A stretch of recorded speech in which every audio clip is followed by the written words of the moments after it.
另外，这高雄是一个65岁姓叶的公车司机，伫顶个月31号半暝经过南园港埔派出所门口的时阵雄雄去弄到车站的牌仔，弄真大力。后车顶呢，这乘客是行一条向前要去解问，想袂到看到这个驾驶表情真痛苦，惊到赶紧来报警察咯。而警消接到报案了，到现场怀疑讲这个驾驶可能有中风的可能赶紧将伊送病院来抢救。原本今年5月份伊就要退休了，即马说因为伫咧上班的时阵倒落去，伊厝内底人拢希望讲伊会当早一日渡过难关，赶紧挣钱。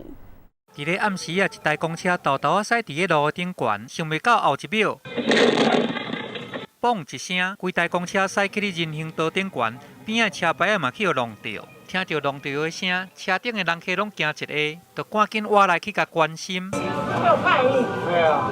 有叫派然后？有。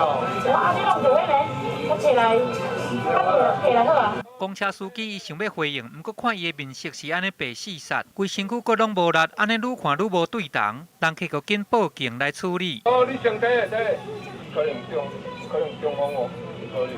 警方接到报案了后，侦警佫到现场，发现讲公车司机已经拢袂振动了，伊的正边半身拢麻痹去，敢若亲像是中风啊，就紧甲送去病院急救。对，电较无力。一点较无力。那不会啊，我们这个驾驶平常身体状况算是很不错的啊。